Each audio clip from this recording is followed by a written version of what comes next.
Ó, quero avisar que alguns alunos conseguiram enviar as atividades, não é? Eu vou, ainda hoje, dar o okzinho, não é? E ver os pontos, as informações, aí eu corrijo e envio por e-mail mesmo, certo? Eu acho que foi Raquel, enviou, não foi Raquel. É Raquel, certo? Aí eu vou corrigir e envio para vocês.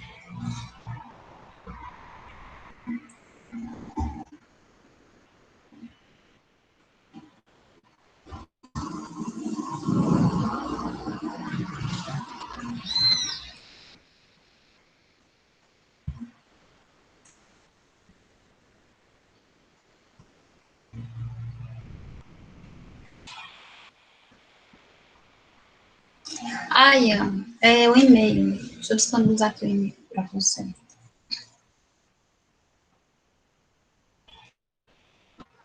Esse aqui.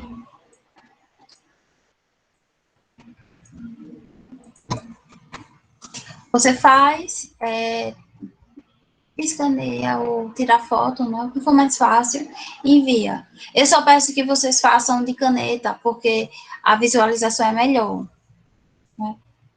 Que fazer a lápis, certo? Pronto, hoje revisou, né? Deixa eu olhar o que nós temos hoje.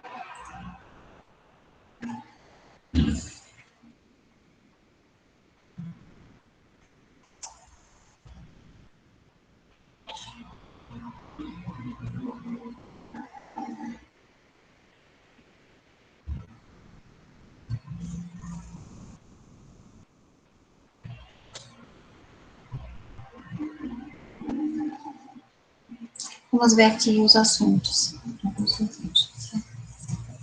Só um pouquinho. Ó, pela apostila de vocês,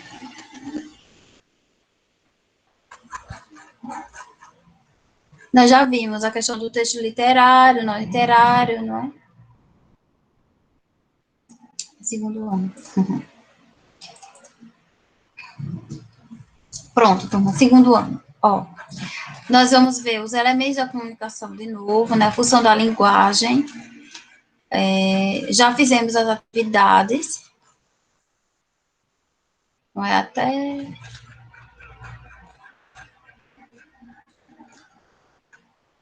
até a página, eu acredito, página 10 por aí.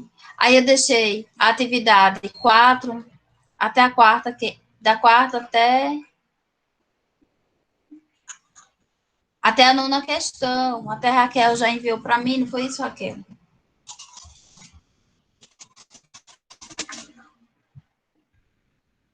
Aí vejam, nós vamos corrigir, certo? Essas atividades.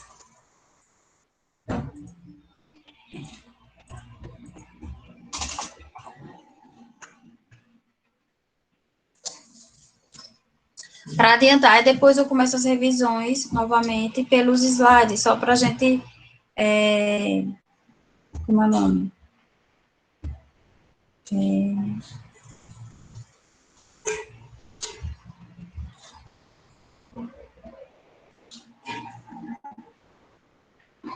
Explicar essa parte, né?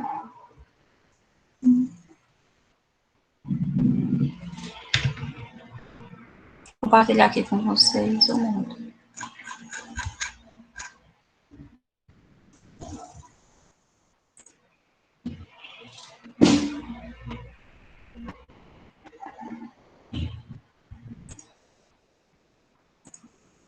Essa apostila aqui, ó.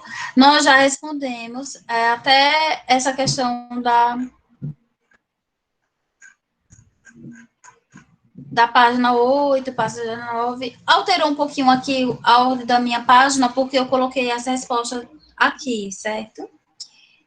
Aí ele traz assim, ó. O texto encontraram aí, eu até marquei em deixar aqui para lembrar que eu tinha passado para vocês na atividade. Aí tem aí esse texto, olha, que é poesia de Cassiano Ricardo, certo? Essa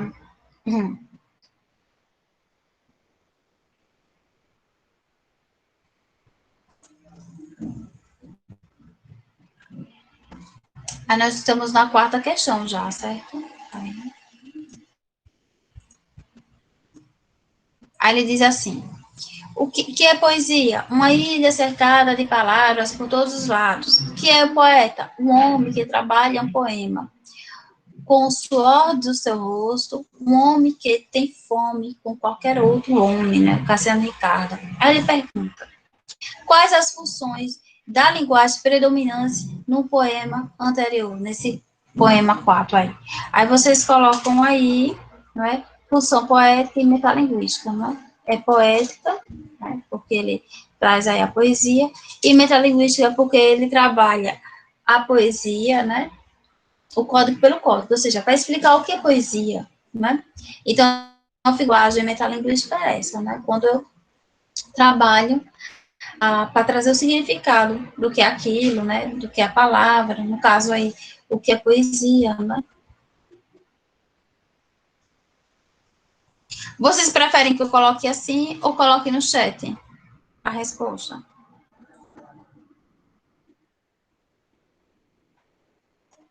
Ó, quarta questão, certo?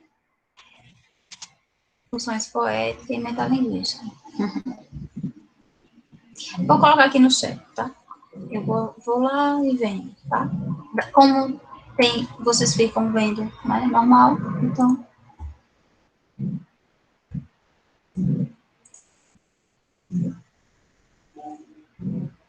Até aí, ó.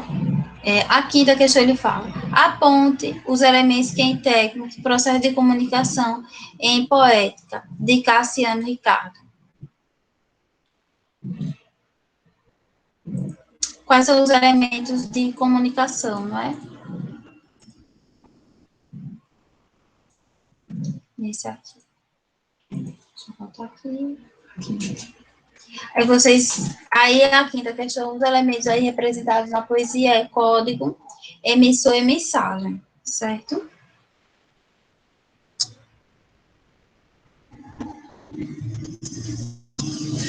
Anotem aí, por favor.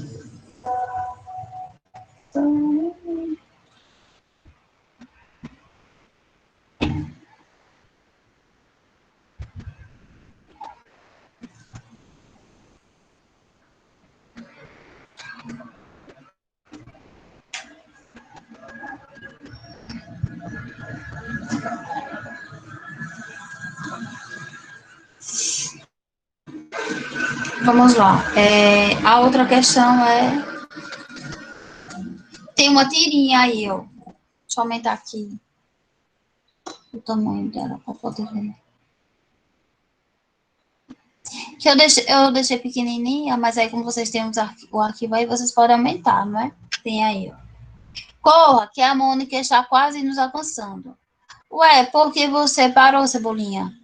Quem foi o engraçado que escreveu fim no quadrinho branco? Aí temos outro aqui, né? A historinha 2. Vamos aumentar aqui também para poder enxergar, né? Aí ele disse: socorro, socorro, socorro. Aí, claro.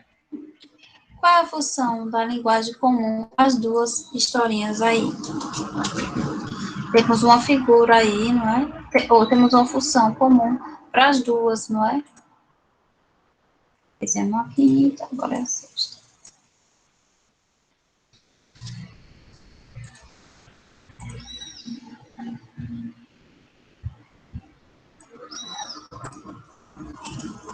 Aí a sexta vocês colocam aí, né? Função metalinguística, último quadro de cada historinha, né? No último quadrinho de cada historinha, né? Deixar claro que é a função metalinguística. Vamos ver, ele diz assim: quem foi engraçado que escreveu o fim no quadro? Socorro, socorro. Aí cai. A sétima questão nós temos aí. Segundo o linguista Roman Jacobson, dificilmente logaríamos encontrar mensagens verbais que preencham uma única função, né? A estrutura verbal de uma mensagem depende basicamente da função predominante. né? Todos os livros, né, textos, eles vão trabalhar a função predominante do texto, ou seja, qual é a função que mais sobressai ali, né, naquele trecho, no gênero, enfim, né? Aí a questão é predominância. Em um texto que tem maior elementos e características voltadas, né, para essa função, para esse gênero, certo? Aí nós temos aí a sétima questão que fala assim: meu canto de morte, guerreiros ouvi. Sou filho das selvas, nas selvas cresci. Guerreiros descendo da tribo Tupi, da tribo Tante, que agora anda errante.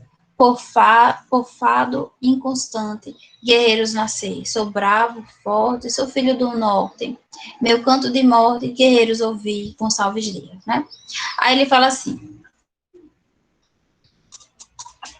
indica a função predominante do fragmento transcrito, justificando a indicação. Ou seja, qual é o elemento aí, né, da função de linguagem que eu posso trazer ao informar isso? É meu canto de morto vi, né? Veja que ele traz o verbo em primeira pessoa, né? Qual é a função que é representada por essa estrutura? É a função que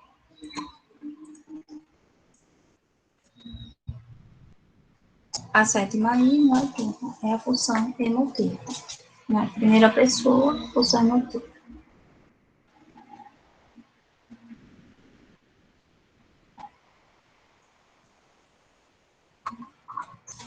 Oitava questão. Temos aí na oitava questão um texto, né? Ele fala assim: com essa história eu vou me sensibilizar. E bem sei que cada dia é um dia roubado da morte. Eu não sou um intelectual, escrevo com o corpo. O que escrevo é uma névoa úmida. As palavras são sons transferidos de sombras que se entrecruzam, desiguais, intalicitantes, renda, música, transfigurada de órgão. Mal ouço o clamor, mal ouço clamar, não é? Palavras a essa rede vibrante e rica.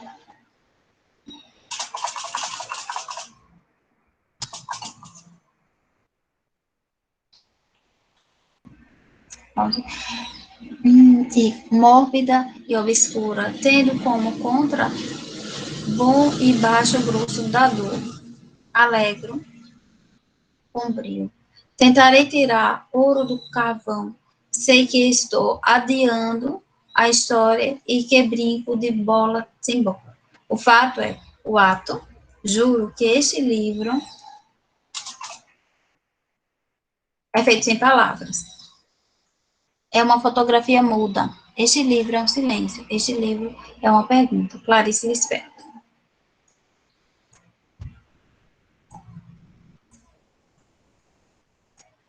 A dizer assim, a obra de Clarice, além de apresentar introspectiva marcada pela sondagem de fluxo de consciência, monólogo, reflete também uma preocupação com a escritura do texto literário. Observe a Caixinha aponta os elementos que comprovam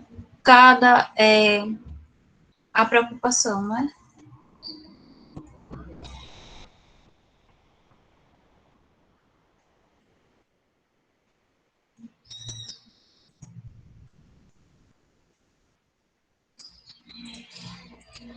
A oitava estrutura. Nesse fragmento, Clarice, além de preocupação introspectiva com fiscar elementos interiores, profundos, beirando uma relação epifânia transcendental, né? Há também a preocupação constante com a própria escritura do texto literário. Usando-se a função metalinguística, a discussão, a abordagem da tessitura, né? A feitura, da elaboração, aparece em passagem. As palavras são sons transfundidos de sombras que se intercruzam desiguais, interlatentes, renda, música, transfigurada do órgão, mau uso, clamor, certo? E a nona questão,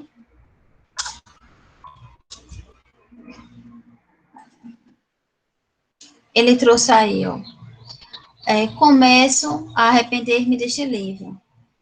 Não que ele me canse, não é? Isso é uma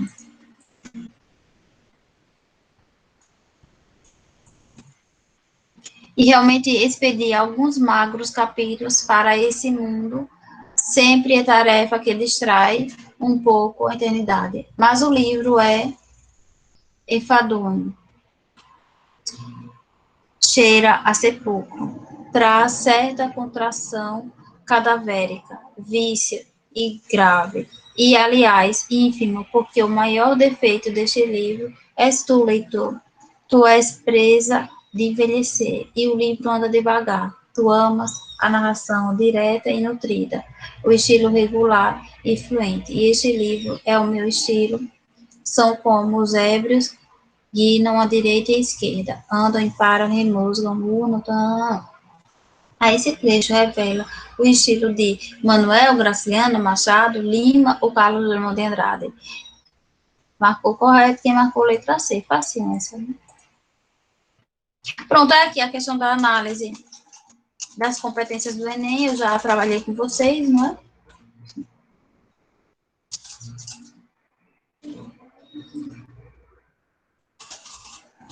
Aqui. E esses outros exercícios aqui já são para a nossa outra próximo lado, certo? Agora não.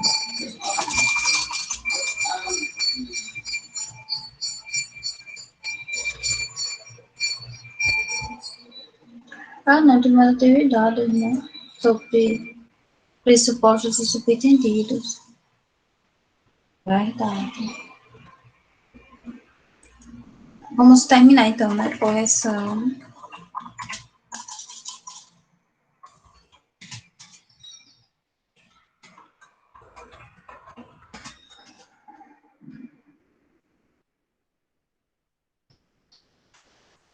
Deixa eu fazer aqui a chamada rapidinho de quem está participando hoje, certo? Segundo ano. Nós temos a Adila, tá aí, não é? Daniel, Denison, Gustavo Henrique, Cauane,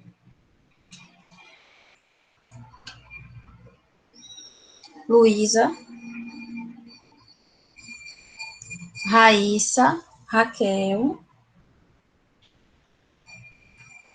Ian.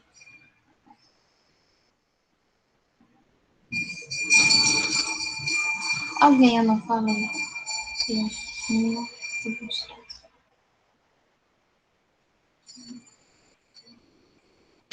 Marcelo, não é? Não falei Marcelo, não. Pronto. Pronto, certo. Já coloquei aqui presença, tá? Vamos para a próxima atividade de vocês, certo?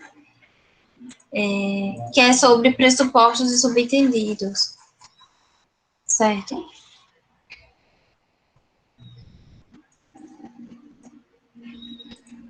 Vamos continuar aí a atividade.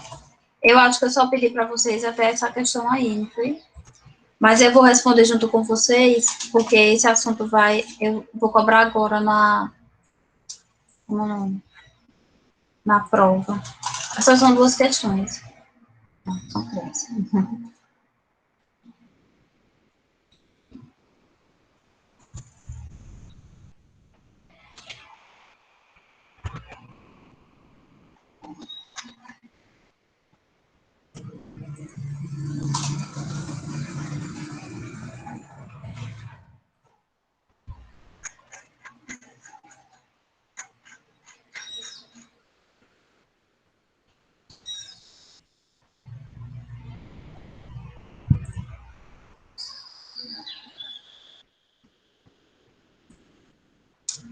Leia o texto abaixo, né? Tem esse texto aí.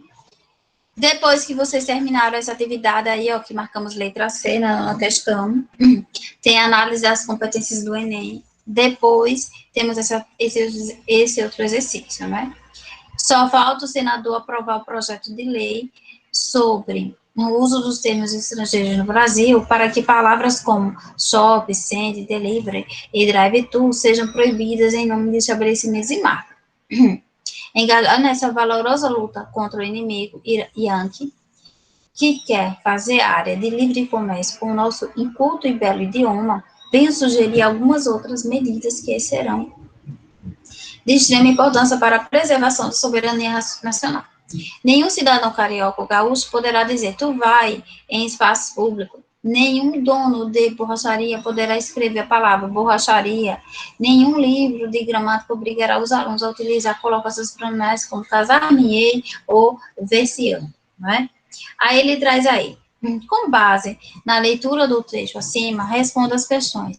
Defina o tema núcleo do texto lido e exponha sua opinião a respeito do mesmo, não é? E B, podemos dizer que o autor assume uma postura irônica, né, com relação a esse projeto, que visa sugerir medidas que inibam determinados usos da língua e justifique sua resposta, certo? Vamos lá, na letra A vai ficar assim, ó.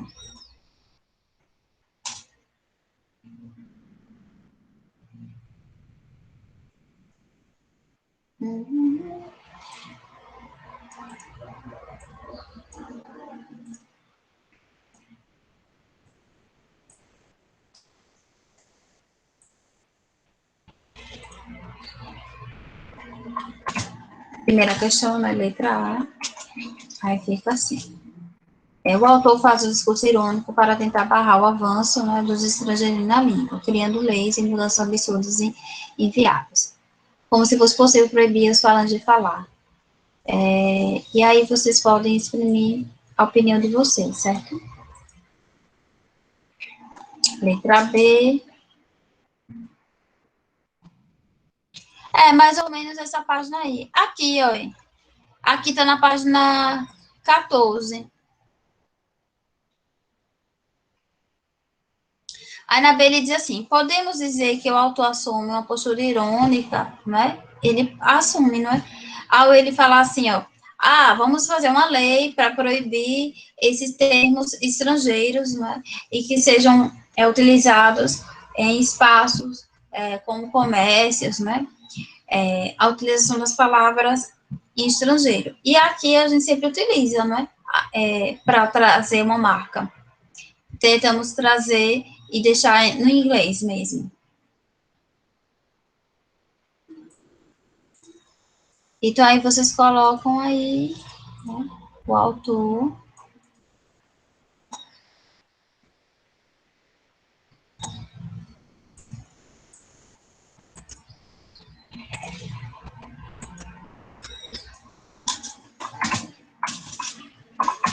O autor ironiza o projeto de lei, né, ao sugerir medidas que proíbam o uso também do regionalismo na nossa língua, do sotaque, né, e das colocações pronominais.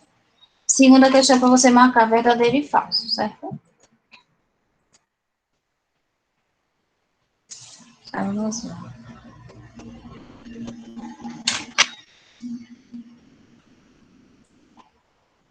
Tem o texto da segunda questão, né? É uma tirinha. Vamos aumentar aqui para poder enxergar mais. Você se lembra em quem você votou nas últimas eleições?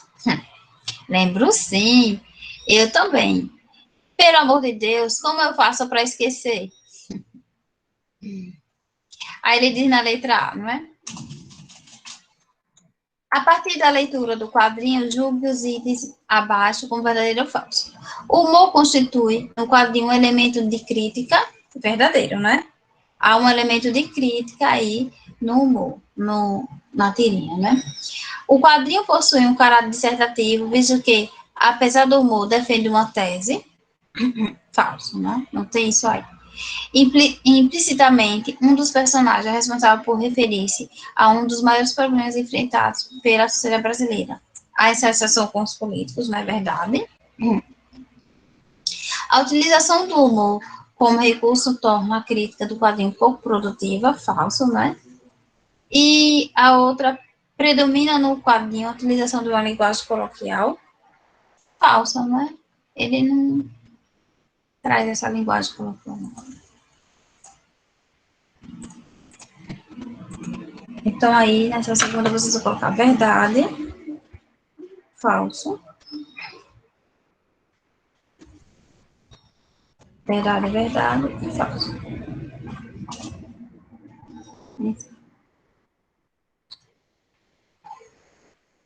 Vamos aqui.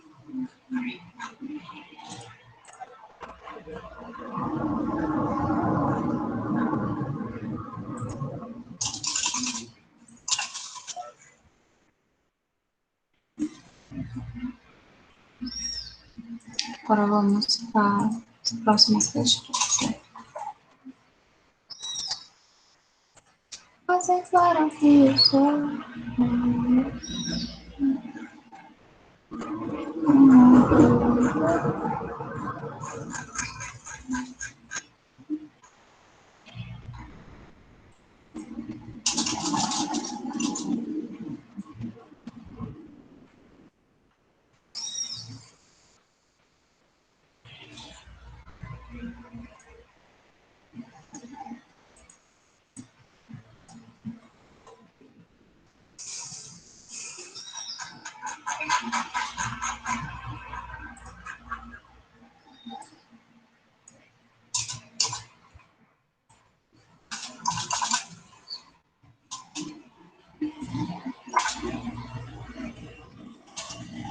Deixa eu diminuir esses espaços para.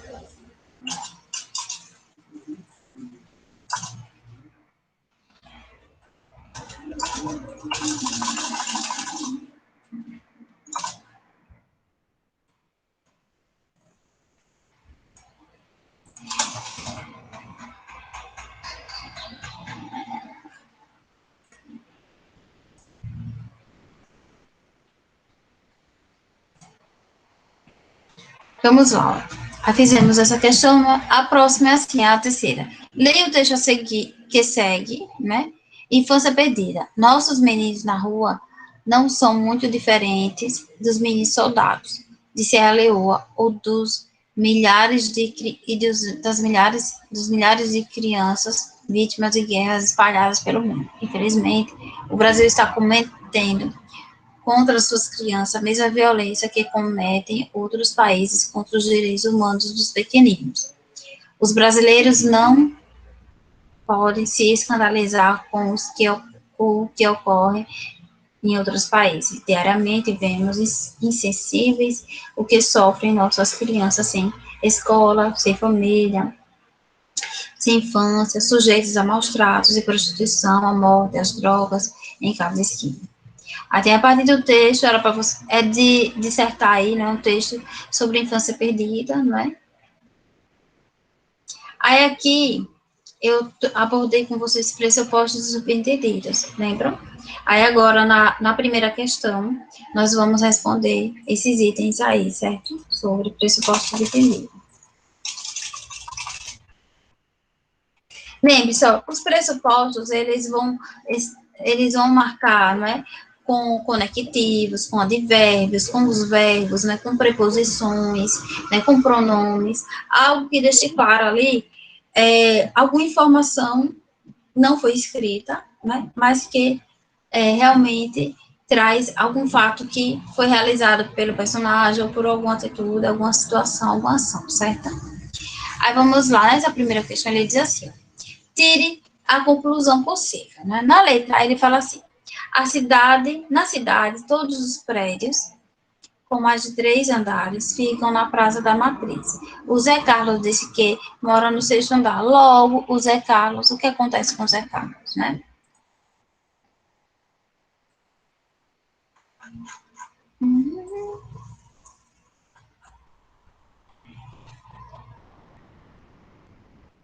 Vamos lá.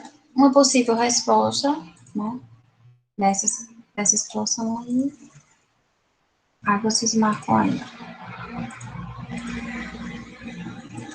É a primeira, certo? Agora é a primeira sobre pressupostos subentendidos. Aí na letra A, vocês colocam. No caso 1, a conclusão aceitável é logo, o Zé Carlos não mora na Praça da Matriz, não é? Já que informa sobre a questão dos prédios. A B, ele diz assim, as marcas dos pneus ficam a 1 metro e 90 de distância. Nenhum carro tem uma bitola tão larga. Portanto, as marcas de pneus. Aqui letra P.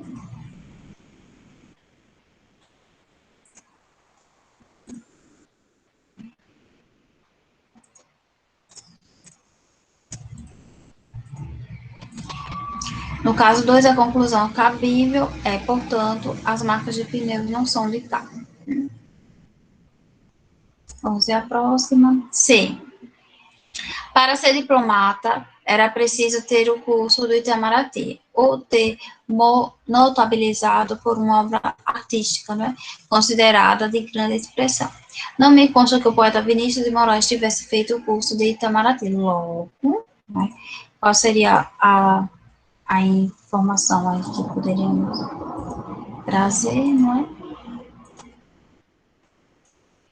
Nascer, aí vocês colocam. No caso 3, a conclusão cabível é: se Zé Carlos não foi convidado é porque ele não é cliente do banco.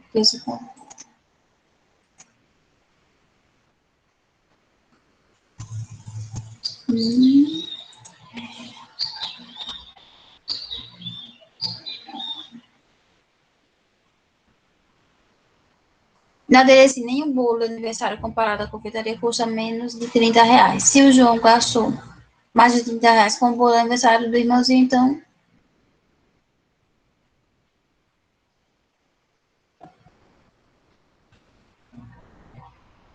logo ele comprou na confeitaria, né?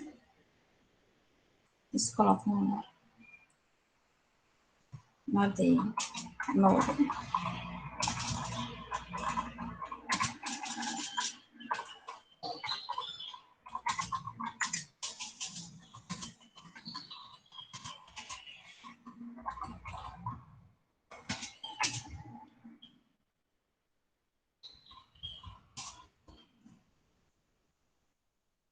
A letra L diz: na véspera do concerto, o banco mandou convite para cada um dos clientes com mais de R$ 5.000 na carteira do vigilante.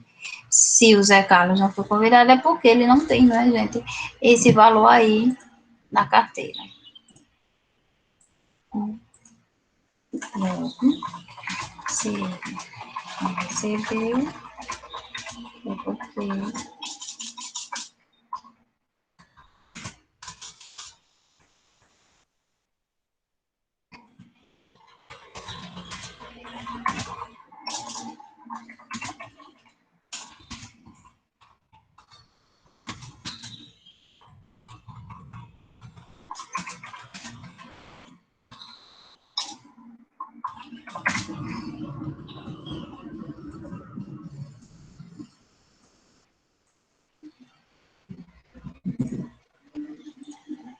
A outra questão, ele fala assim: levando em consideração o que é pressuposto, explique por que esta propaganda é potencialmente nociva ao comerciante que a utiliza. Ó. Não se deixe explorar pela concorrência. Compre na nossa loja. Né? Aí, veja, vocês podem colocar aí a segunda questão. Né?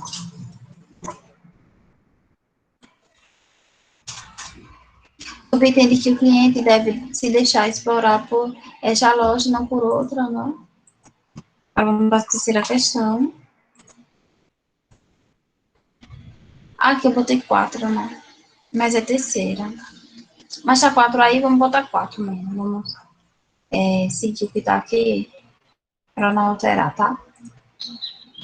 Deveria ser terceira, mas aí não alterei, deixei 4 mesmo. Vamos lá. Ai, na 4 é assim. Como você interpretaria essa sequência, né? Tem um diálogo, não é? Aí entre o juiz e a pessoa acusada aí, né?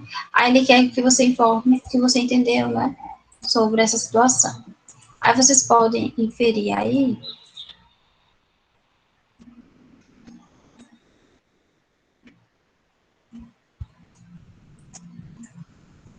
Senhora em questão afirma não ter passado uma noite com homem em questão em Miami, né? Vamos para a quinta. E aí, não é? Uma marca de um leite. Aí ele fala assim, exercícios extraídos de Hilary, Rodolfo, aí na letra A. No texto, a gordura pode ser entendida também como uma qualidade nutricional, justifique sua resposta. Transcrevendo o texto a expressão mais pertinente. Eu vou deixar aí com vocês só uns 5 minutinhos, certo? 2 minutinhos, para responder essa questão, enquanto eu vou beber água, certo? Volto já.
Voltei!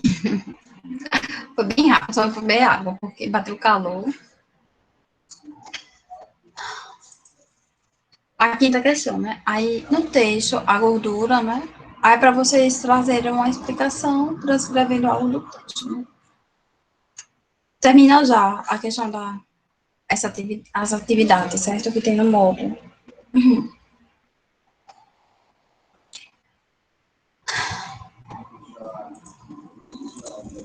A quinta questão é que vocês podem colocar assim, ó, uma possível resposta, né? Vamos lá. Aí na A ele vai ficar assim, ó. Porém, o texto diz, temas e todas as outras palavras nutricionais. A palavra outras nos leva a entender que a gordura retirada era uma das palavras nutricionais, né? Então, nesse trecho, a gordura pode ser entendida também como uma qualidade nutricional. E na outra, né? Pergunta, ele diz, as qualidades nutricionais do produto, segundo o texto, sempre fazem bem à saúde, né? Vamos lá. Não, né?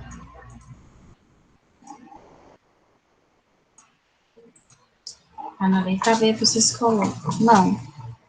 Não, pois quando ele diz que retira quase toda a gordura, permanecendo todas as outras qualidades nutricionais, ele considera a gordura como uma qualidade nutricional. Porém, antes disso, ele diz que rebute é saudável porque retira quase toda a gordura.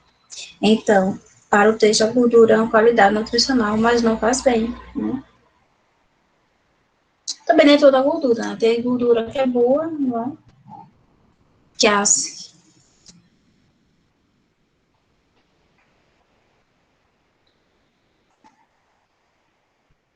A sexta, ele fala assim: supondo, suponha uma notícia esportiva como esta. O jogo de ontem à noite de Pacaembu foi espetáculo. Falando de jogo, vocês viram que jogo bom, aquele dos pênaltis ontem.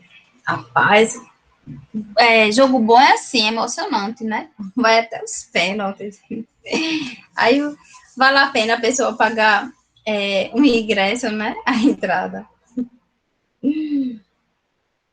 Só que, enfim, né? Não houve. Não pode ainda participar dos jogos, não. Vamos lá. Aí ele fala nas arquibancadas, mesmo a torcida do Corinthians, né?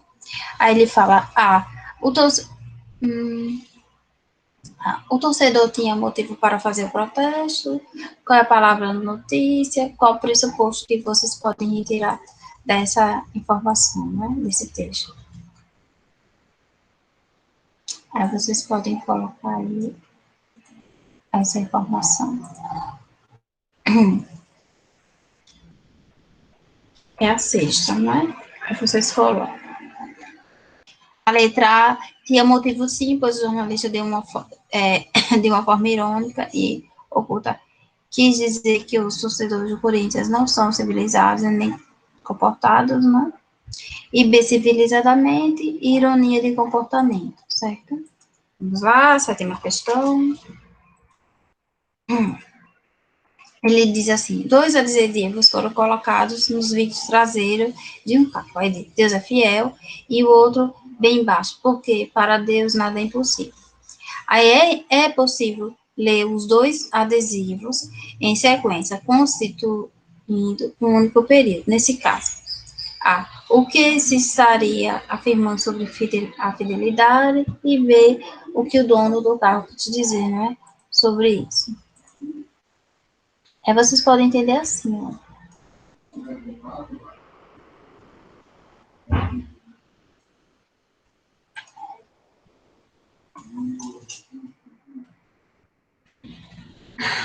Essa parte aí, da sétima a oitava.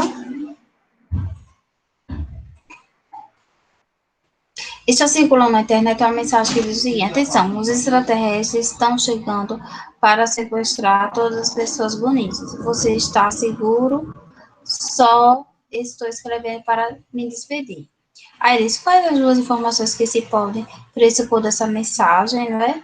E a nona questão ele fala: pressupor são ideias que não ditas de modo explícito, ou seja, são informações implícitas, mas que o leitor pode perceber a partir de certas expressões e palavras contidas no enunciado, né?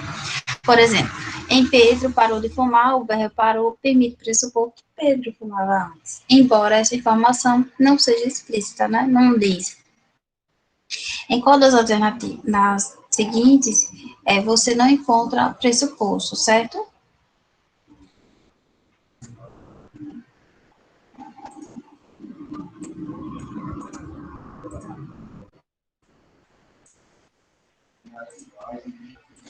Então, a oitava, vocês colocam aí que a mensagem endereçada para a pessoa indica que ela não é bonita e quem escreve se acha bonito, por isso será sequestrado, né?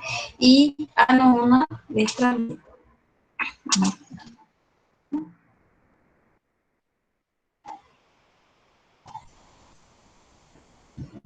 Pronto, agora eu vou revisar com vocês os slides, certo?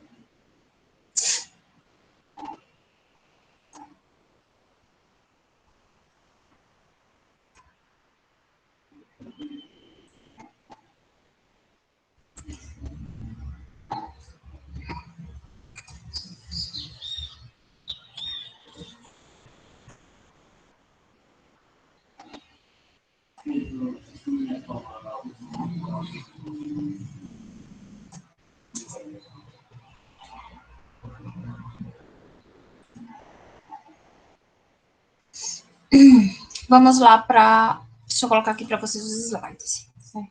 Só um momentozinho, salvar aqui. Salvar aqui.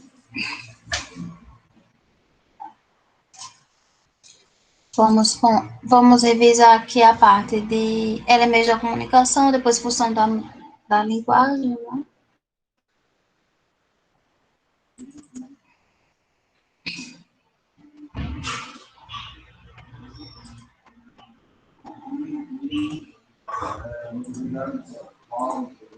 Ó, só revisando, certo? Os elementos da comunicação, que é o que nós vamos abordar.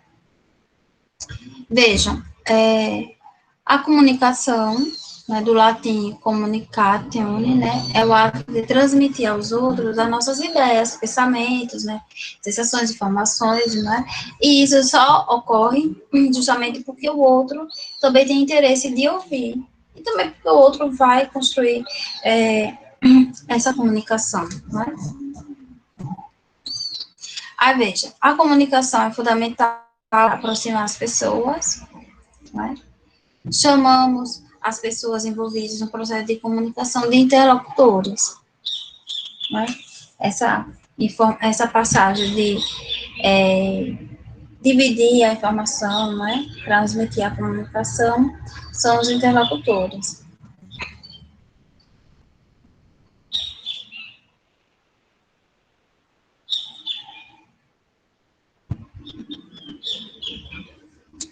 certo? Aí, vejam, os interlocutores são esse emissor e o receptor, óbvio, né? Quem emite a conversa, né, a informação, e para quem ele se destina essa comunicação, né, que é o receptor. Aí, veja, o emissor é a pessoa, o grupo de pessoas que onde parte a comunicação, né? Aí temos aí o emissor, o menino chega para a professora e fala, ei, professora, eu e os brothers, tudo tipo assim, não estamos achando maneiro as paradinhas do neo-português. Aí a professora, que esse menino, veja só, o que o emissor quis passar para o receptor, não houve aí comunicação, certo? A professora não entendeu o que ele quis passar, né? A linguagem que ele trouxe, né? Da forma ali, não há clareza. Então, daí, desse momento aí, não ocorre comunicação. A professora pode dizer, melhora aí a sua comunicação, que eu não entendi. E encerra-se a conversa, certo? Não há comunicação aí. Deve ter. Ou seja, a linguagem utilizada deve comportar de modo que o outro entenda. Não quero dizer que a linguagem tem que ser perfeita, né? Com a colocação de regras gramaticais e tudo, mas tem que ser uma comunicação que o outro entenda. Se não houver, não prossegue aí a comunicação, a mensagem, né? Veja, o receptor é a pessoa, o grupo de pessoas que recebem a comunicação, não é? Nós temos aqui o emissor. Então, aquela queimação que eu sinto por dentro é amor. É amor? Que bom, eu achava que era azia. Aí, ela, o receptor, né? A mulher, ela ficou assim, com a cara espantada. Veja, nós temos o emissor e o receptor, não é? É preciso também que haja um conteúdo a ser comunicado, né? A mensagem.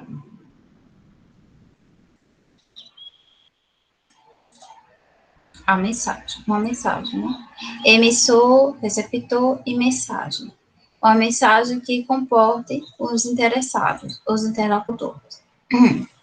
Mas o esquema ainda não está completo. Precisamos de sinais para transmitir mensagem a todos os receptores, não é? Quais são esses sinais? Esses sinais são os códigos, né? Nossa principal código é a língua portuguesa, não é? Cada um dos lugares, né? Os países têm o seu código, seu próprio idioma. Então, o código se refere ao idioma. Veja, nós temos diversos códigos para transmitir a mensagem, né? Que está justamente na parte de gestos, de imagens, de símbolos, de placas, né? Como pare, né? Símbolos, as cores do semáforo, vermelho, amarelo, verde, né? Eles já trazem várias informações. Independente de que local eu vá, terá regras universais, símbolos universais, né? Eu já expliquei isso aqui para vocês. Mas existem outros códigos de comunicação, como gestos, desenhos, sinais de trânsito, né? Etc. O joinha, não é? A língua brasileira, sinais, só passar assim o dedinho, ó, não é? Silêncio, favor, não é? De forma que não transpareça também algo grosseiro ou desimportante, né, com o outro. Aí nós temos, assim, o esquema fica assim, emissor, né, mensagem, receptor e código, o canal da comunicação. Assim, para haver comunicação, é necessário haver um emissor, um receptor e uma mensagem a ser enviada através de um determinado código, a língua.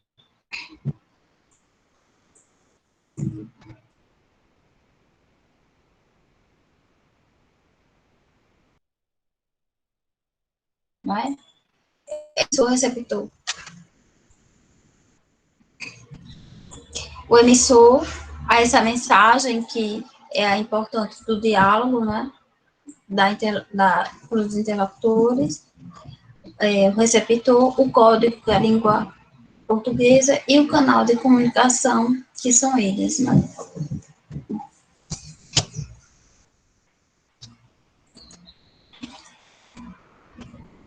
Aí nós temos a mensagem transmitida através de um código, a linguagem, né, precisa de um meio concreto, material, isso é o canal, por onde é que eu vou chegar a transmitir a informação para o receptor, né? E aí nós temos diversos canais, né? Televisão, jornal, revista, a internet, as redes sociais, né? O telefone, né? A voz, o livro, o aparelho, né? Todas essas formas aí desempenham um meio que eu possa transmitir informação. Então, sendo assim, nós temos esse resumo, né? Emissor, mensagem, receptor, código, canal. O emissor é aquele que envia a mensagem, a informação transmitida, o receptor, o destinatário é aquele que recebe a mensagem, e o código é o código de sinais e regras organizados. Canal, meio físico ou técnico, ou por onde circula a mensagem, certo? Aí aqui nós terminamos essa parte e vamos para o próximo conteúdo. Nossa, que não tá aqui.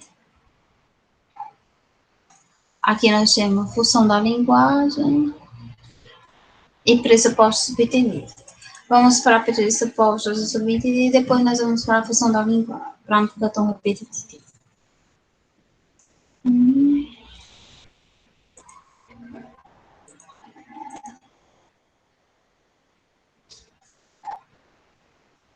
Nós temos assim, né?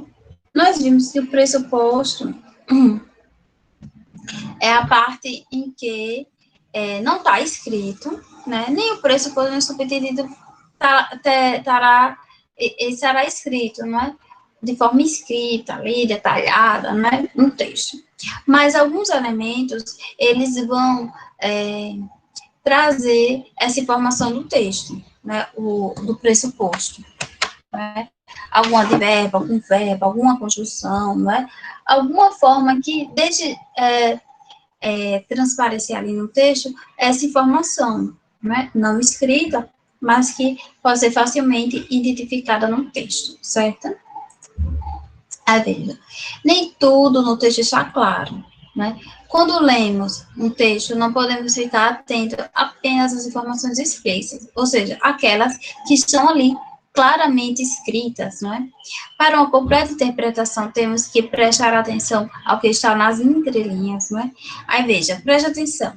A crítica não está escrita, mas ela existe. O que essa tirinha faz crítica aqui, não é? Veja, como pode uma mosca ficar presa aqui? Aí ele vem dizer assim, será que os ratos não percebem que é uma armadilha?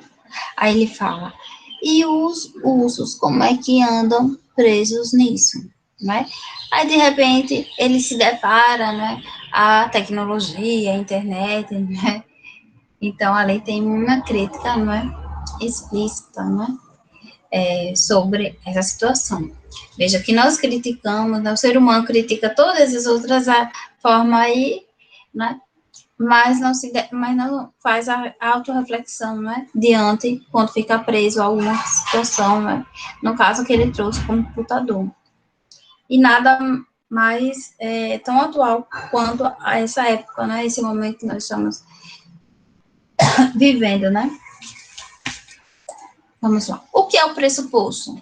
Observe essa frase. Em São Paulo, continua fazendo muito frio. Veja só o verbo aí continua, não é? Aqui existe um posto que é, no momento em que esta frase foi dita, o tempo em São Paulo estava frio. O posto é informação explícita, não é? Porém, o verbo destacado demonstra informação pressuposta. Antes dessa frase ser dita, já estava frio, não é?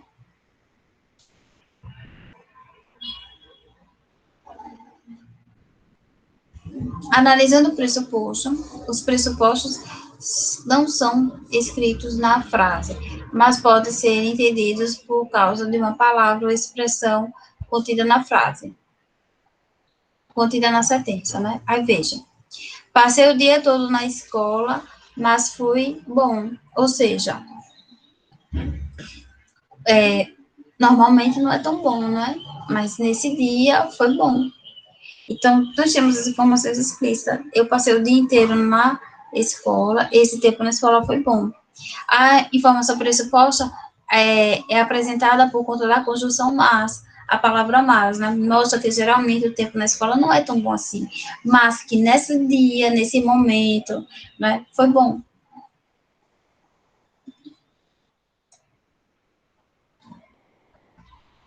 Aí nós temos, analisando os pressupostos, né? Qual é o pressuposto dessa frase? Aí nós temos aí, ó. Vamos avaliar. Flávio parou de beber, ou seja, Flávio bebia antes, né? Não tem aí no texto falando assim, Flávio bebia há muito tempo, não é? Mas ele parou de beber. A informação não foi aí escrita, né? Mas por conta do verbo, né? Você identifica aí que ele bebia antes, né? Tem aí outro, ó. Embora tenha chovido, esse fim de semana foi muito agradável. Ou seja, normalmente, quando chove, não é agradável, não é isso? Então, quando chove, o dia não é agradável. Perde o encanto, perde o lazer, não é?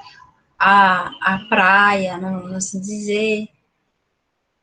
Os funcionários ainda não receberam o salário deste mês. Ou seja, esses ainda não receberam, quer dizer que eles já deveriam receber, não é? E provavelmente em outra situação, eles, nessa data, eles já tinham recebido.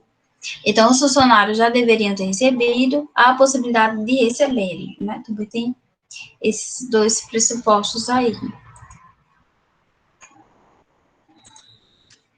Agora, o que é o subentendido, né?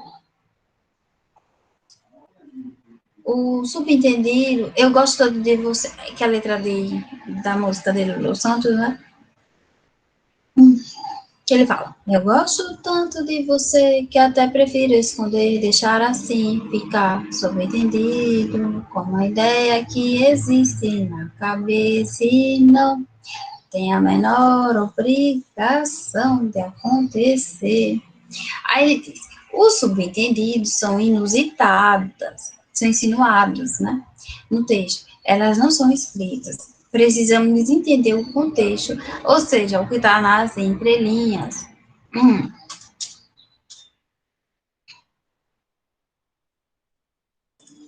Aí ele diz, os subentendidos estão no contexto. Veja, o contexto dessa tirinha é um homem tentando pegar um táxi, ao gritar, hey, táxi, está subentendido que ele está chamando o veículo. Para causar humor, o autor brincou com a situação. Se o taxista não entendesse o subentendido, iria apenas cumprimentar o pedestre. Mas essa situação já sabe, não é? Que ele está querendo que o passageiro, ei, fulano. Ontem eu estava na janela da minha casa, lá em cima.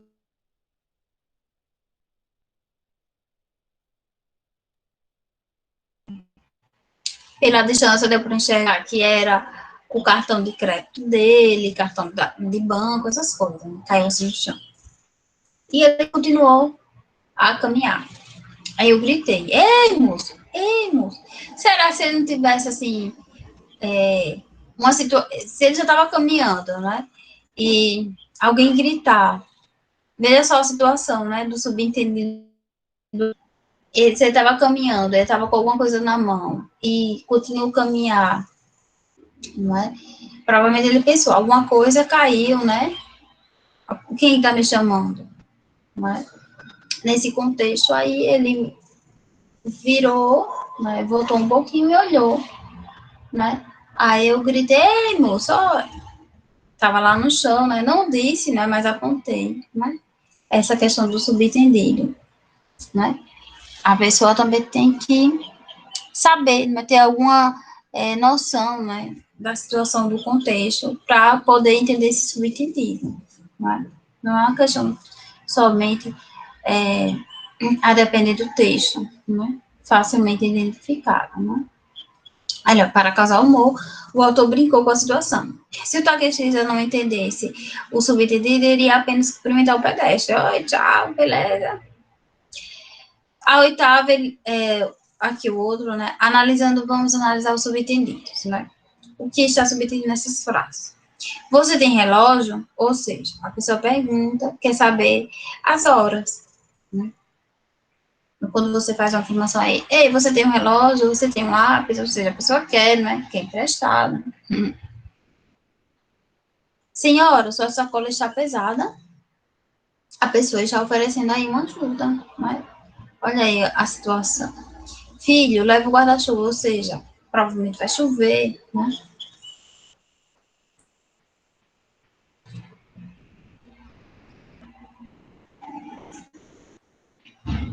Aí, o Fogaça quer ser prefeito de novo. Mas ele já foi prefeito antes. Aqui é uma informação pressuposta e outra subentendida. Você consegue identificá-las, né? Veja só, ele quer ser prefeito de novo, né? Aí ela pergunta, mas você já foi prefeito antes? Ou seja, aí, se tem lá o de novo, é porque ele já foi, não é? De novo. Ou ele está se candidatando novamente para prefeito, né? Então, nós temos essas duas comunicações, um pressuposto e um subentendido na estrutura aí. Pronto, terminando essa parte aqui dos pressupostos subentendidos, nós vamos para o último,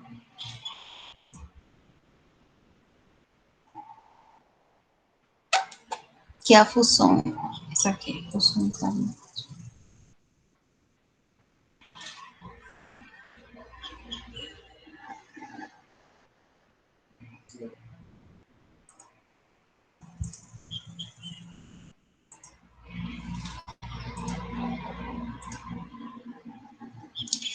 Ó, produção de texto, certo?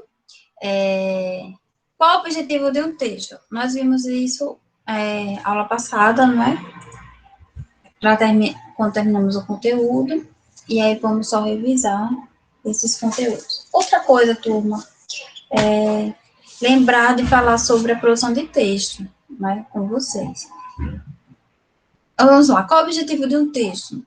Por meio da linguagem, realizamos diversas ações, não é? Transmitimos informações, tentamos convencer o outro a fazer ou dizer algo, assumimos compromisso, ordenamos pedimos, né? Demonstramos sentimentos, construímos representações mentais sobre o nosso mundo, né? Então, diante dessa situação, nós, ao produzirmos textos, ou até interagir com o outro, nós temos uma situação de comunicação, uma informação, né? Um desejo a ser expresso, independente se esse desejo, essa informação vai ser expressa em um livro, em um texto, né? Ou onde ele poderá utilizar o meio, né, de comunicação, uma rede social, um WhatsApp, né? Ou uma ligação, né? Com o outro. Então, independente, mas nós temos o desejo de comunicarmos, né? Veja que a comunicação humana iniciou-se com desenhos, né, com gravuras em cavernas, né? Foram datadas aí essa iniciativa de comunicação. Então, o homem sempre desejou transmitir a comunicação e os fatos que o rodeavam que chamavam a atenção, né? Então, começando aí, nós temos, olha, diferenciar o objeto, o objetivo predomina em cada situação de comunicação, auxilia a compreender melhor o que foi dito, né? Então, as funções da linguagem estão centradas nos elementos da comunicação. Nós já vimos aí, né, relembramos aí os elementos de comunicação, né? O emissor, o receptor, a mensagem, né? O código, o canal, né? E formando esses elementos da comunicação. Então, cada um desses elementos da comunicação, eles também vão ser utilizados na função da comunicação, certo? Na função da linguagem. Então, esses elementos da comunicação estão aí trabalhados no emissor, né? Emite, codifica a mensagem, receptor recebe, decodifica a mensagem, mensagem, conteúdo transmitido pelo emissor, referente, contexto relacionado a emissor e receptor, código, conjunto de signos usado na transmissão e recepção da mensagem, e canal, meio pelo qual circula a mensagem, certo?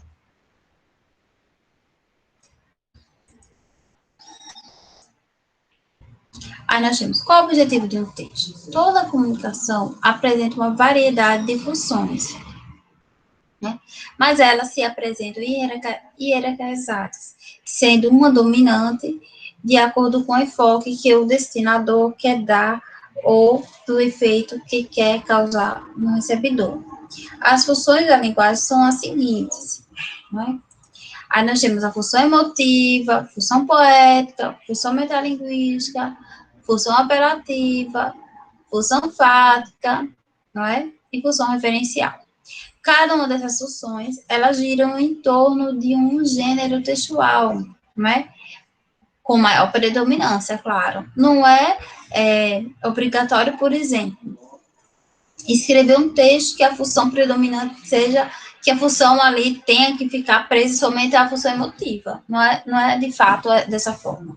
Eu posso, por exemplo, o diário de Anne Frank. A emotivo não é porque é um diário. Mas, em certos momentos do diário dela, tem informações referencial, né? Função referencial.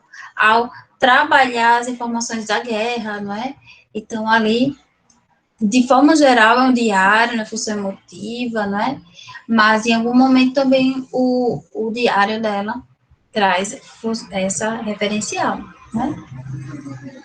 Então, a função emotiva ou expressiva, centralizada no emissor, não é? Revela sua opinião, sua emoção. Nela prevalece a primeira pessoa do singular, interjeições e exclamações. É a linguagem das biografias, memórias, poesias líricas e cartas de amor. Exemplo. Estou tendo agora uma vertigem. Tenho um pouco de medo. A que me levará a minha liberdade? O que é isso? Estou te escrevendo isto e deixa solitária. Então, veja. Quando eu utilizo a função emotiva, eu tenho o verbo em primeira pessoa, não é? E geralmente, se é verbos em primeira pessoa, vai estar no singular, né? Interjeições, exclamações, sentimentos, né? As questões, as reflexões do leitor, não é? Além do emissor, quer dizer, desculpa. Então, nessa situação da função emotiva ou expressiva, não é? Ela está centrada no emissor, não é? Para revelar a emoção, certo?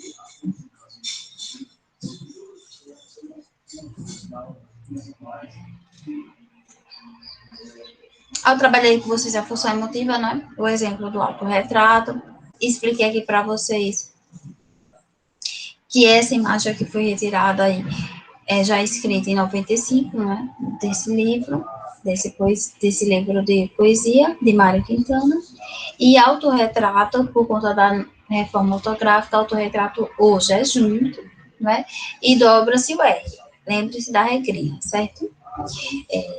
Retira-se o hífen, não é? Se a palavra terminou com vogal e a outra começa com R ou S, eu vou juntar e dobrar, não é? O R e o S. Então, fica autorretrato. Se for com S, vai dobrar o S também, não é? Tem exemplo.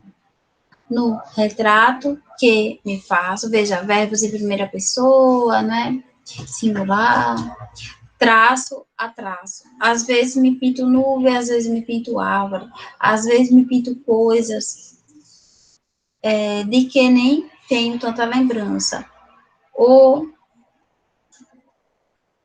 coisas que me existem, mas que um dia existirão.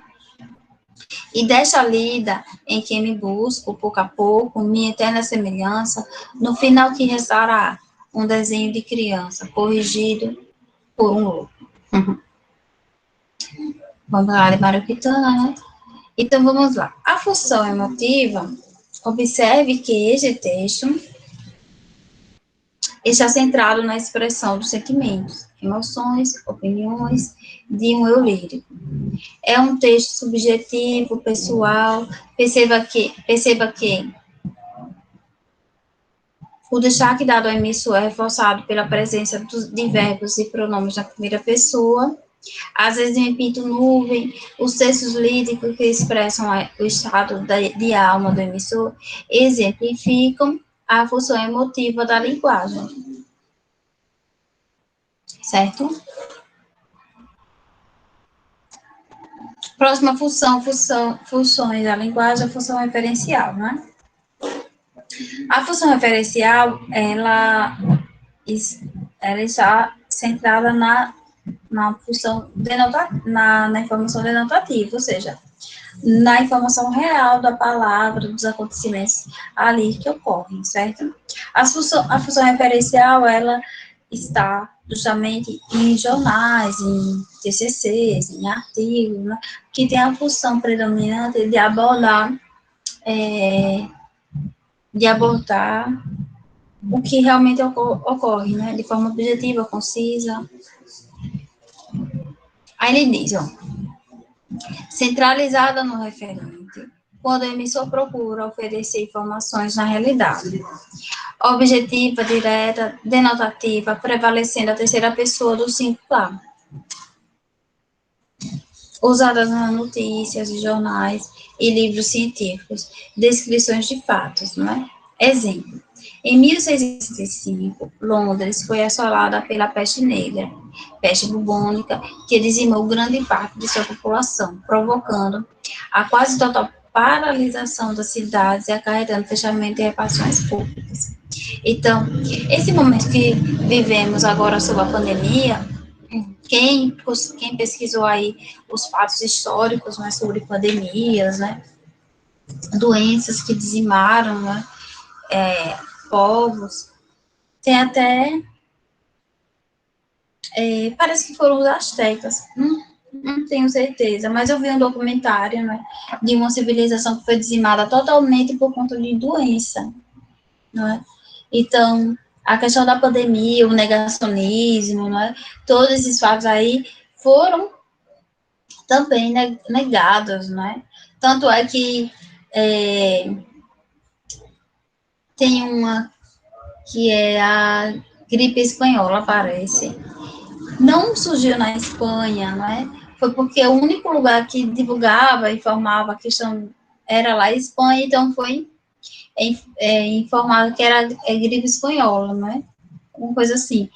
Mas foi porque os outros lugares negavam, mas não trabalhavam a informação. Né?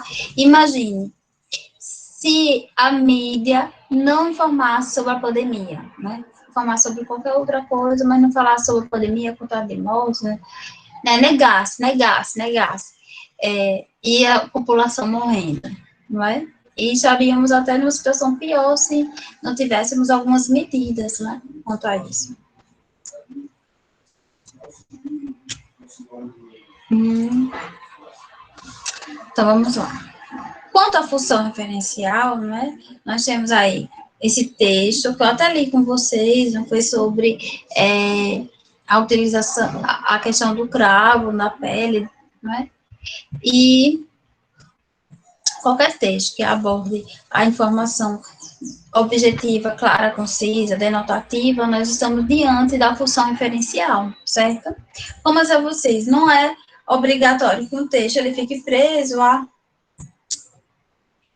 função referencial, ou a função emotiva, a função apelativa, enfim. Mas, de maior parte do texto, ele tem que se enquadrar em alguma função, né?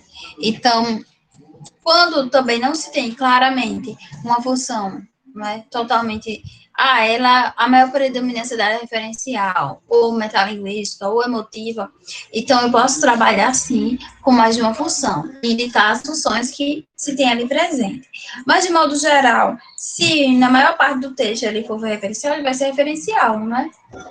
Por exemplo, para ficar mais claro para vocês da predominância de um texto, se eu peço para vocês o gênero dissertativo argumentativo, eu quero o texto de forma concisa, objetiva, né, clara. Aí, de repente, vocês mudam a tipologia, né, para algo narrativo, mas até metade do texto vocês trouxeram a informação, né, dissertativa. Aí no restante vocês trouxeram lá uma narração. Aí eu vou avaliar o que eu pedi, né? O restante eu vou desconsiderar, certo? No dissertativo argumentativo. Em outros gêneros, em outras situações, vocês podem mesclar, gente, certo?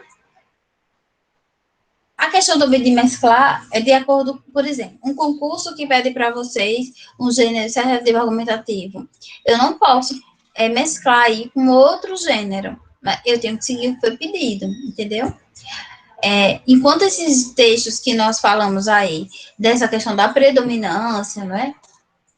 Ou ele fica realmente preso àquela função, é porque ele não há esse compromisso de seguir somente essa função, certo? O autor é livre, né, para escrever ou elaborar um artigo, enfim. Tem gêneros que são presos àquela função também, né? A função referencial, por exemplo, ela tende a ser objetiva, clara, concisa, né? Então, ele diz aqui, ó, função referencial. Observe que o objetivo do texto é simplesmente o de informar o leitor com o máximo de clareza o que é um cravo da pele e como se constitui. A ênfase, portanto, é dada ao conteúdo, às informações, os textos cuja linguagem tem função referencial. São dotados de objetividade, uma vez que visam informar, traduzir ou explicar fatos da realidade. Tá bom? Vamos lá. A função apelativa. Aí nós temos aqui a Coca-Cola, né? Coca-Cola, pela imagem, uma imagem alegre, né, divertida, não é, quer transmitir para a pessoa que compre a Coca-Cola, porque diz assim, ó, viva o lado Coca-Cola da música, viva o lado Coca-Cola da música, ou seja, o lado alegre, né, o lado bom, né, se é saudável, isso aí ele não diz, né, mas só diz que traz prazer, deixa você feliz, alegre, né. Ele diz assim, a função apelativa, não é? Tem essa intenção. Aí ele diz, agora a função enfática é a função centrada na comunicação, no diálogo. Né? Então, toda vez que você encontrar um texto, né, nessa função, alô, fulano, oi, como vai você? Né? Então, está trabalhando a função fática, a função do diálogo, da comunicação. Função fática, centrada no canal da comunicação, testa sua eficiência, a fim de observar se o receptor entendeu o emissor. A linguagem das falas telefônicas, saudações similares, né? Alô, Pedro, estou passando aí para te pegar, ok? Tá me ouvindo? Alô? Tem aqui outro exemplo de uma tirinha, e ele diz... Observe que a preocupação do emissor é manter contato com o destinatário, testando o canal de comunicação. As falas do professor têm uma função fática para saber se Beto está atento. O mesmo ocorre com o famoso plim-plim da Rede Globo, que tem a função de chamar a atenção do espectador que se distraiu durante o intervalo comercial para o canal, no caso da televisão, certo? Aí nós temos aqui a função poética. A função poética é centrada na mensagem, né? Revelando recursos imaginativos criados pelo emissor. Valorizam-se as palavras e suas combinações. É a linguagem figurada, apresentada em obras literárias, letras de música e em algumas propagandas. Exemplo: Moça do corpo dourado, do sol de Ipanema, o seu balançado é mais que um poema, é uma coisa mais linda que eu já vi passar.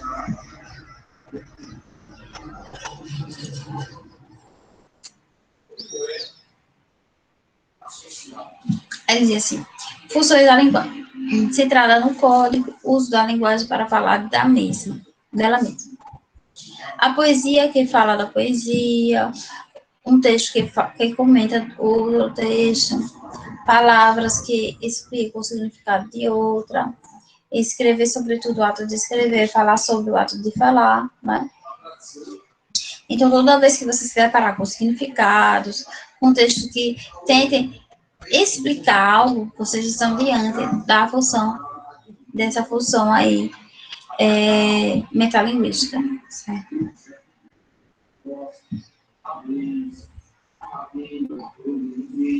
Aí ele diz, as funções da linguagem não existem isoladas, né, como eu disse a vocês, em cada texto, embora uma delas acabe predominando, elas convivem, mesclam-se, intercruzam-se o tempo todo, obtendo-se duas combinações. Obtendo duas combinações, os mais diferentes efeitos. O importante é saber qual a função predominante do texto para então definir, tá bom? Então, abordamos todas as funções da linguagem. Emotiva, poética, fática, metalinguística, apelativa e expressiva, né? Então, a conativa. Então, terminamos aqui a revisão de vocês. Vou passar aqui uma atividade.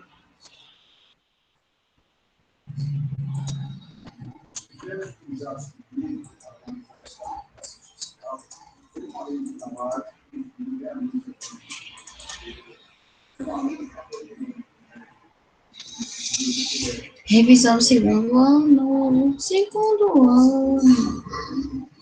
Deixa eu olhar aqui.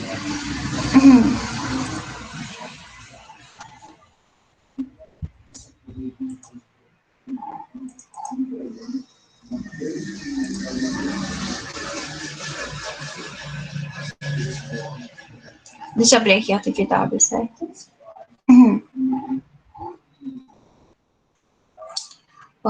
Deixa eu ver aqui. Uma questão.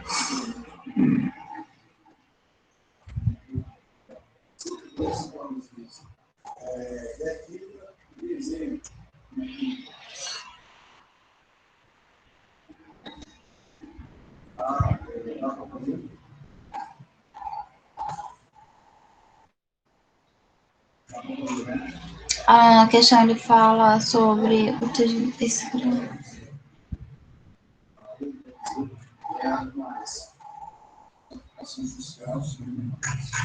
Vamos ver aqui na questão, certo?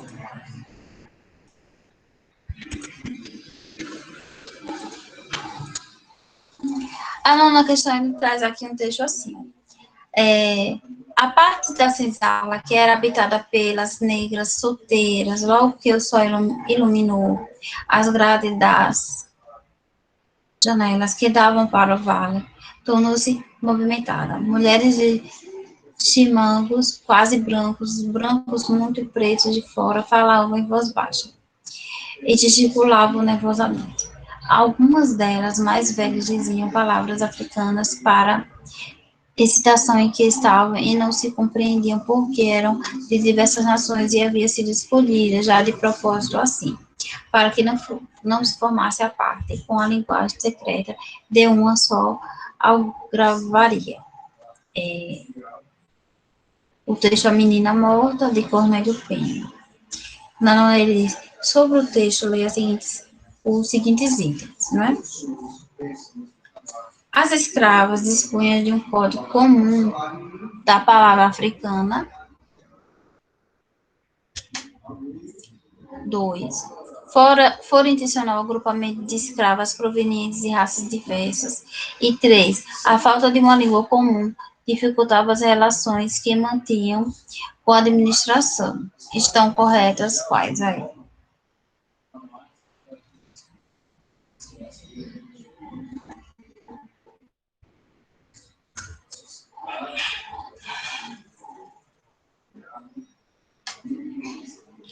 Olha, marcou correto aí quem marcou letra C.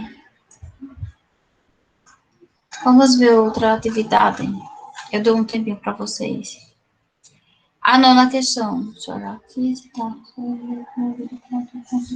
Pronto. Veja essa oitava questão, por favor.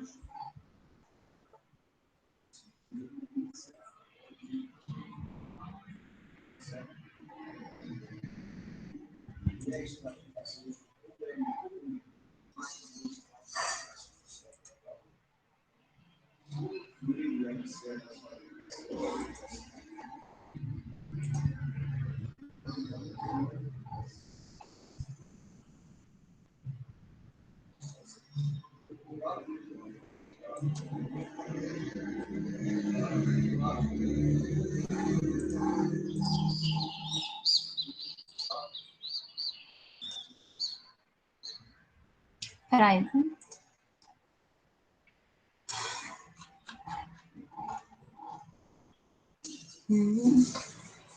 Só um minutinho aqui para. Tô com um probleminha aqui.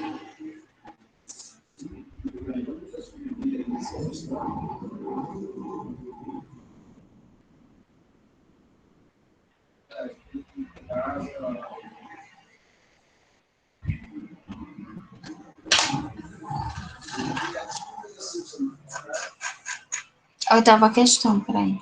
Essa aqui.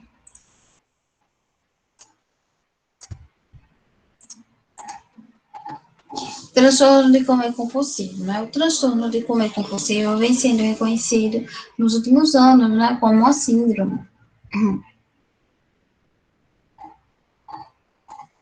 Aí ele diz,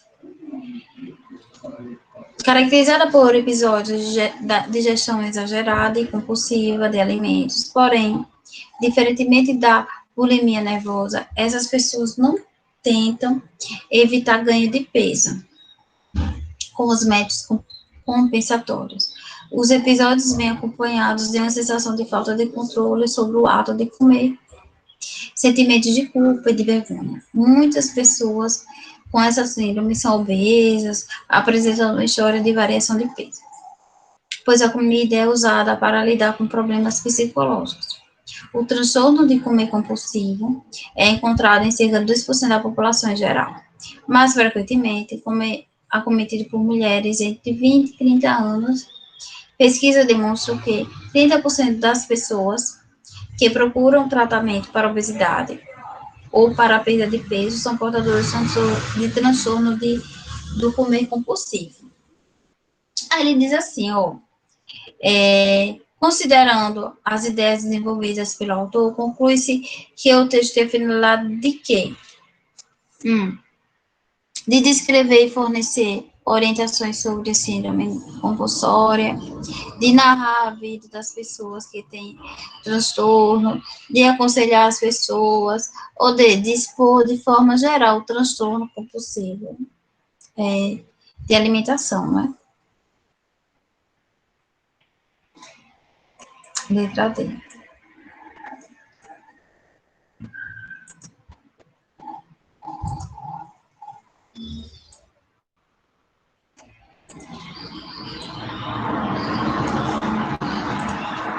Vamos para. Deixa eu olhar. Essa sétima questão nós temos em imagem.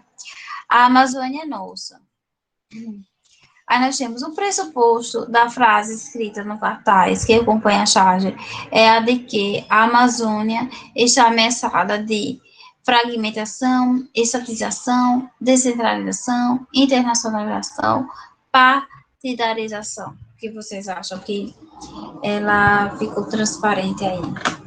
Quando eu falo a Amazônia é nossa, vocês lembrem que aí eu tenho que lembrar também que alguns países acham que a Amazônia deveria ser um patrimônio histórico, um patrimônio mundial, né? Da humanidade, alguma coisa assim. Os Estados Unidos acham que a Amazônia é deles, né? Então, nessa situação, a correta que vocês devem marcar é a letra D, né? A questão da internacionalização. É o pressuposto, a Amazônia é nossa, é minha, não é? Pertence a nós brasileiros. Não só a Amazônia, como qualquer parte da floresta deve ser cuidada, não é? Enquanto o homem não entender que o lixo que eu produzi, eu tenho que ter um destino correto para ele, para não poluir o meio ambiente, quanto mais eu ter essa consciência, mais fortemente eu vou passar uma vida mais tranquila, de qualidade, né? Quanto à poluição, quanto aos materiais utilizados e reutilizados, né? Vamos ver se essa questão diz assim. No ano passado, o governo promoveu uma campanha a fim de reduzir os índices de violência, noticiando o fato, publicou o seguinte manchete: campanha contra a violência do governo do estado entra em nova fase. Né? Aí ele diz a manchete tem um duplo sentido, e isso dificulta o entendimento. Considerando o objetivo da notícia, esse problema poderia ter sido evitado com a seguinte redação. É como é que é a forma que eu posso reescrever que fica mais claro aí, certo?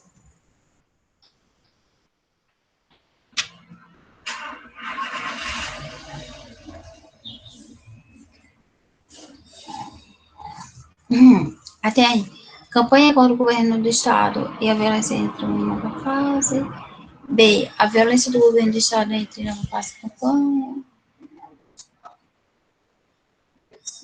Campanha do governo do Estado contra a violência entra em nova fase. É a letra E aí.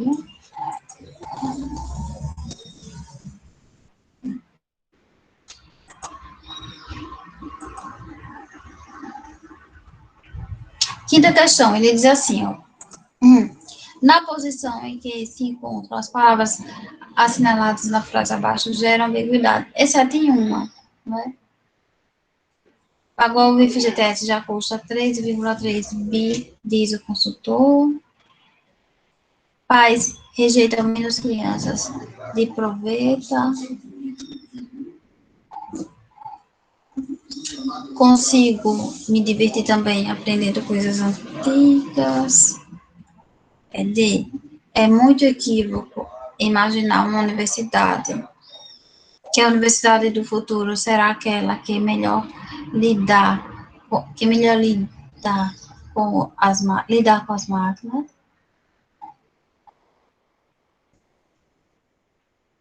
Não se eliminará o crime com burocratas querendo satisfazer o apetite por sangue do público.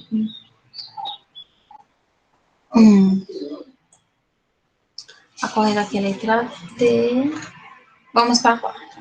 Diz assim: assinala a interpretação sugerida pelo seguinte trecho publicitário: fotografe os bons momentos agora, porque depois vem o casamento. Aí, o casamento não merece fotografias, a felicidade após o casamento dispensa fotografias, os compromissos assumidos no casamento limitam os momentos dignos da fotografia, o casamento é a segunda etapa da vida, que também deve ser registrada, e o casamento é uma cerimônia que exige fotografias exclusivas. Ele quer assim, as sugeridas, né? Quando eu falo, fotografe os momentos bons, né? Agora, porque depois vem o casamento, isso significa o quê? Os compromissos assumidos no casamento limitam os momentos dignos, né? De fotografia, né? Diminuir aí o que é bom, né? Parece que na época, quando se casa, não se tem mais esses momentos bons, né?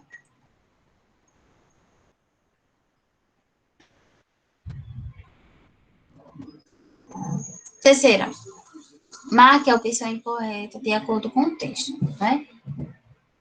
Aí nós temos, o fazendeiro compreendeu, aí teria que ler o texto, esse texto aqui.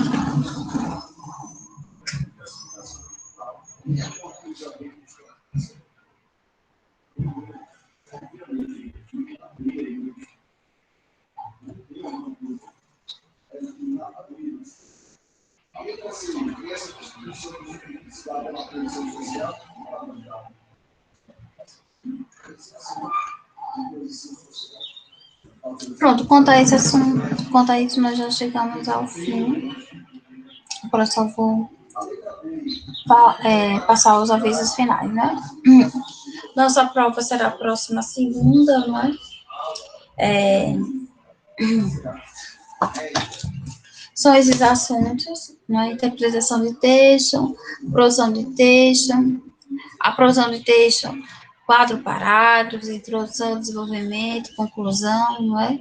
Apresente uma intervenção, uma sugestão de como resolver o problema, não é?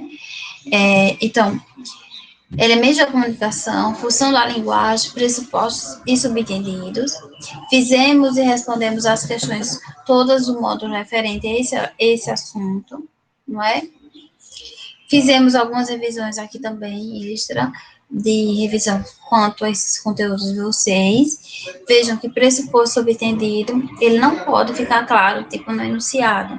Mas, a partir do momento que ele faz alguma pergunta, não é? Relacionada à interpretação de texto, você está diante desse assunto, pressupostos subentendidos, certo?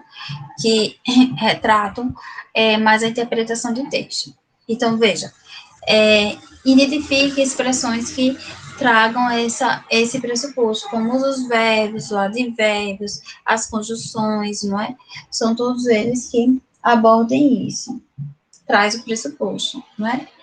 Já a informação subentendida é algo que você tem que ter um conhecimento além do que está ali no texto. Né? Mas não pode fugir também do que for coerente. Né? Os elementos da comunicação, vocês viram, né, que esses elementos, eles também precisam ser utilizados nas funções da linguagem, né? Vimos que o texto, ele não é predominante nenhuma única função, ele pode ter outras funções, né?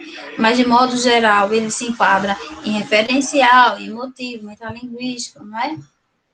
Respondemos sobre atividades quanto a isso, né? Então, vocês têm atividades no módulo respondidas, né? Vimos e revimos, né? Todos esses assuntos nos slides, né? E espero que vocês estudem e tirem uma nota boa. Quanto à produção de texto, o tema tem que seguir o que está no tema, a solicitação do gênero, certo? E seguir essas informações sobre a solicitação do tema, o gênero textual, produzir a estrutura em 4 parágrafos e uma sugestão de como resolver o problema, tá bom? Então, a aula terminou aqui. Tenha uma boa semana. Qualquer dúvida, mande pelo e-mail. E quem enviou o e-mail, eu vou responder hoje, tá? Beijos e até a próxima segunda. Boa prova, viu?